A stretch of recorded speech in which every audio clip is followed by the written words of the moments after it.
di Jawa Timur. Perkembangan agama Hindu di Jawa Timur tertulis pada Prasasti Dinoyo yang menyebutkan tentang sebuah kerajaan bernama Kerajaan Kanjuruhan di Malang, Jawa Timur. Raja di Kerajaan Kanjuruhan adalah Dewa Simha. Ia memuja Dewa Siwa. Putra Dewa Simha yang bernama Gajayana mendirikan sebuah tempat pemujaan untuk memuliakan Maharesi Agastya. Selanjutnya, perkembangan agama Hindu di Jawa Timur dilihat munculnya dinasti Isyana di Kediri, dipimpin oleh Empu Sendok yang bergelar Isana Tunggadewa Wijaya. Beliau memuja Dewa Siwa. Setelah Empu Sendok, dinasti ini dipimpin oleh Dharma Wangsa. Pada pemerintahannya, ia membuat kitab suci Siwasana. Anak Hindu yang hebat. Setelah kepemimpinan Dharma Wangsa, akhirnya Prabu Airlangga menggantikannya. Namun, beliau adalah pemuja Dewa Wisnu. Setelah Prabu Airlangga, kerajaan Hindu berkembang di Kediri. Dan adanya karya sastra Kekawin Baratayuda, karya Empu Pandu. Raja lainnya dari Jawa Timur adalah Ken Arok dari Kerajaan Singhasari yang telah menguasai Kerajaan Kediri. Kerajaan Singosari.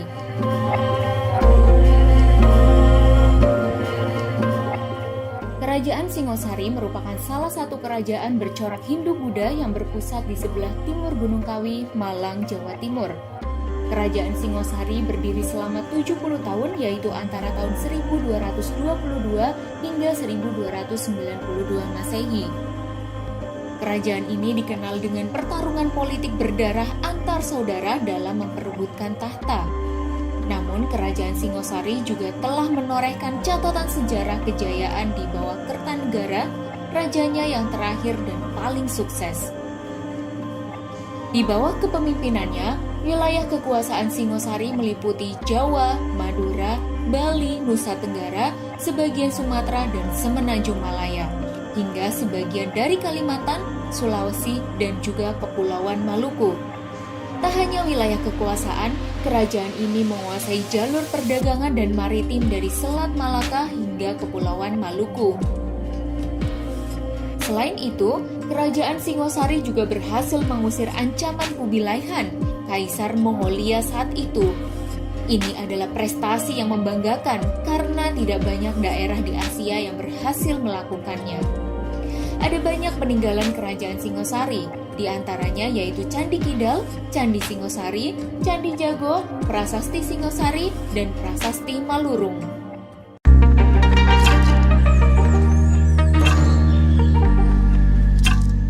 Jika kita lihat sejarahnya, Kerajaan Singosari didahului oleh Kerajaan Kadiri dan digantikan oleh Kerajaan Majapahit. Nama Kerajaan Singosari yang sesungguhnya ialah Kerajaan Tumapel dengan ibu kota bernama Kutaraja. Pada tahun 1253, nama ibu kota tersebut diubah menjadi Singosari. Akhirnya Singosari justru lebih dikenal daripada Tumapel sebagai nama kerajaan.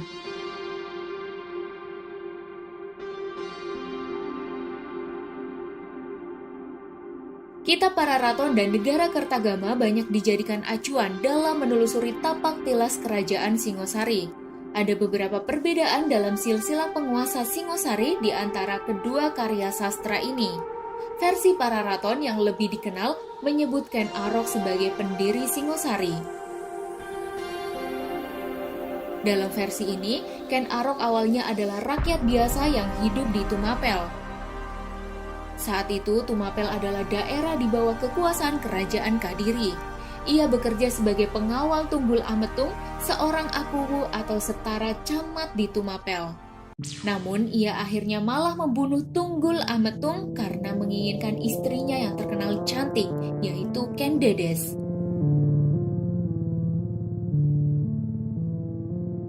Ken Arok pun menjadi akuwu Tumapel yang baru. Tak puas, ia mendirikan kerajaan Tumapel yang memisahkan diri dari Kadiri. Hebatnya, ia berhasil menaklukkan Raja Kertajaya dari Kadiri dengan dibantu oleh para Brahmana yang berseteru dengan sang raja. Ken Arok pun menjadi raja pertama Singosari di usianya yang ke-40. Ia bertahta selama 25 tahun sebelum akhirnya dibunuh oleh Anusapati, anak Tunggul Ametung di tahun 1247 Masehi.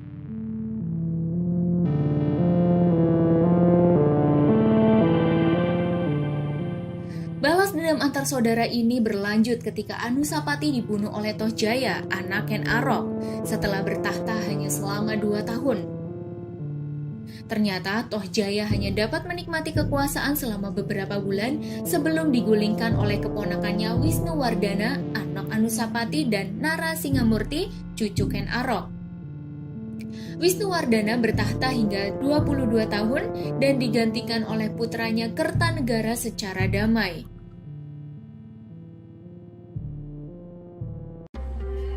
Di bawah kepemimpinan Kertanegara, Singosari makin sejahtera dan berkembang. Dari masyarakat sekitar Sungai Berantas yang bergantung pada pertanian, Kerajaan Singosari berhasil membangun bidang pelayaran dan perdagangan yang kuat. Mereka menguasai perdagangan rempah, beras, emas, hingga kayu cendana. Kesuksesan Singosari terdengar hingga telinga Kubilai Han yang kemudian menuntut Singosari untuk menjadi daerah bawahannya. Untuk mengatasi ancaman Han, Singosari menjalin kerjasama internasional dengan Kerajaan Champa atau Vietnam.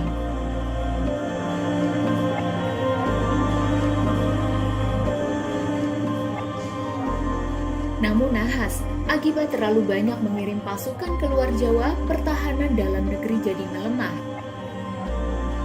Jaya Katwang, Bupati Gelang-Gelang, memberontak dan berhasil membunuh Kertanegara di istananya pada tahun 1292. Jaya Katwang mengakhiri riwayat Kerajaan Singosari dan mengumumkan dirinya sebagai Raja Kadiri. Masa kekuasaan Jaya Katwang tidak bertahan lama. Dirinya dikalahkan oleh Raden Wijaya, menantu Kertanegara, yang memanfaatkan kedatangan pasukan Kubilai Han di tahun 1293. Raden Wijaya mendirikan Kerajaan Majapahit yang merupakan kelanjutan dari sejarah Kerajaan Majapahit. Kerajaan Majapahit adalah kerajaan terbesar dan paling sukses yang pernah menyatukan hampir seluruh Nusantara. Kejayaan Majapahit dibangun di atas kekuatan maritim dan perdagangan yang maju di bawah Hayam Wuruk dan patihnya Gajah Mada. Sumpah Palapa yang dicetuskan Gajah Mada sangat terkenal dan berisi tekadnya untuk menyatukan seluruh Nusantara di bawah Majapahit. Majapahit sendiri merupakan kerajaan bercorak Hindu-Buddha terakhir di Nusantara sebelum digantikan Demak yang bercorak Islam. Majapahit berdiri selama 234 tahun mulai dari tahun 1293 sampai 1527 dengan pusat pemerintahan di Mojokerto, Jawa Timur.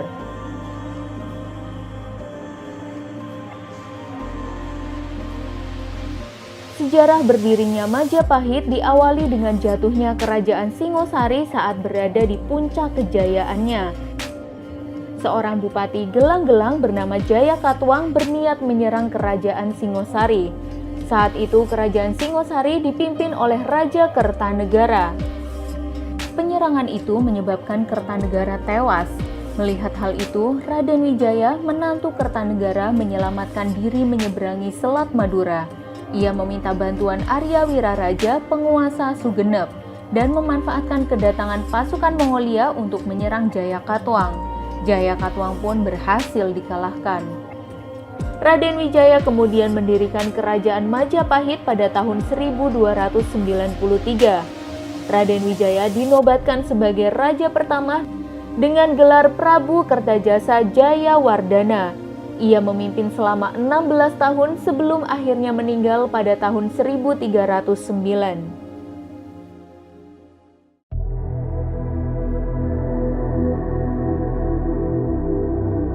Raden Wijaya digantikan oleh putranya yang bernama Jayanagara hingga tahun 1328. Pusat pemerintahan Majapahit bergeser sedikit ke daerah Trowulan. Pada masa Jaya Nagara banyak terjadi pemberontakan. Salah satu yang paling berbahaya adalah pemberontakan Rakuti karena sempat berhasil menduduki istana. Sepeninggal Jaya Nagara, Majapahit dipimpin oleh Ratu Tribhuwana Wijaya Tunggadewi, adik tiri Jaya Nagara dari tahun 1328 sampai 1350.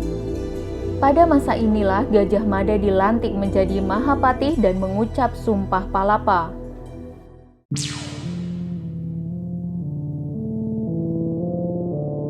Tribhuwana kemudian digantikan oleh anaknya yang bernama Hayam Wuruk dari tahun 1350 sampai 1389. Pada masa kepemimpinan Hayam Wuruk bersama Gajah Mada, Majapahit mencapai puncak kejayaan. Pengaruh Majapahit juga sampai ke negeri seberang dari semenanjung Malaya, Tumasik, hingga sebagian Thailand dan Filipina. Halo semua, hari ini kita akan mempelajari mengenai peninggalan sejarah agama Hindu di Jawa Timur. Yang pertama ada peninggalan prasasti di Jawa Timur, yaitu ada prasasti Hantang. Prasasti Hantang memuat tulisan yang berbunyi Panjalu Jayati, yang artinya Panjalu menang. Prasasti ini dibuat untuk mengenang kemenangan Panjalu atas Jenggala. Jayabaya telah berhasil mengatasi berbagai kekacauan di kerajaan. Yang kedua ada prasasti Dinuyu, ditulis menggunakan huruf Kawi atau Jawa kuno dengan bahasa Sanskerta. Dan terdapat tulisan angka tahun 760 Masehi pada abad ke-8. Kerajaan yang berpusat di Kejuruan dipimpin oleh raja bernama Dewa Simha. Beliau menggantikan ayahnya sebagai raja yang bernama Raja Gajayana. Raja Gajayana mendirikan sebuah tempat pemujaan untuk memuliakan Maharesi Agastya. Arca Maharesi Agastya pada mulanya terbuat dari kayu cendana kemudian diganti dengan arca batu hitam. Yang selanjutnya ada peninggalan karya sastra di Jawa Timur. Yang pertama ada kitab Bharatayuddha. Kitab Bharatayuddha diperkirakan ditulis pada zaman Jayabaya untuk memberikan gambaran mengenai terjadinya perang saudara di antara Panjalu melawan Jenggala. Perang saudara ini diibaratkan seperti perang antara Kurawa dengan Pandawa yang masing-masing merupakan keturunan Bharata. Yang kedua ada kitab Krisnayana. Kitab ini ditulis oleh Empu Triguna, diperkirakan ditulis pada zaman Raja Jayasawara. Kitab Krisnayana menceritakan tentang kisah perkawinan antara Krishna dan Dewi Rukmini. Yang ketiga ada kitab Samaradana. Kitab ini ditulis oleh Raja Kameswari oleh Empu Dharmajaya. Isinya menceritakan tentang sepasang suami istri Semara dan Rati yang menggoda Dewa Siwa yang sedang bersemedi. Semara dan Rati dikutuk dan mati terbakar oleh api oleh kesaktian Dewa Siwa. Akan tetapi kedua suami istri ini dihidupkan lagi dan menjelma sebagai Kameswara dan permaisurinya. Yang keempat ada kitab Lubdaka. Ditulis oleh Empu Tanakung diperkirakan pada zaman Raja Kameswara. Isinya menceritakan tentang seorang pemburu yang bernama Lubdaka. Ia selalu berburu dan membunuh makhluk hidup di hutan. Suatu ketika, ia secara tidak sengaja mengadakan pemujaan kepada Siwa. Berkat pemujaannya, roh yang semestinya masuk neraka menjadi masuk surga. Yang terakhir ada calon arang. Calon arang termasuk kesusastraan kuno yang menggunakan bahasa Jawa Tengahan. Kesusastraan ini dapat dimasukkan ke dalam zaman Majapahit kedua. Kitab Calon Arang menceritakan tentang calon arang yang dibunuh oleh Empu Badra atas suruhan Raja Airlangga. Kitab Calon Arang ini juga mengisahkan tentang pembelahan kerajaan Kediri oleh Empu Barada atas suruhan Raja Airlangga. Selanjutnya kita akan beranjak ke peninggalan candi di Jawa Timur. Yang pertama ada Candi Kidal. Candi ini dibangun sebagai bentuk penghormatan atas jasa besar Raja Anusapati dari Singasari. Beliau memerintah selama 20 tahun dari tahun 1227 sampai 1248. Candi Kidal secara arsitektur kental dengan budaya Jawa Timur.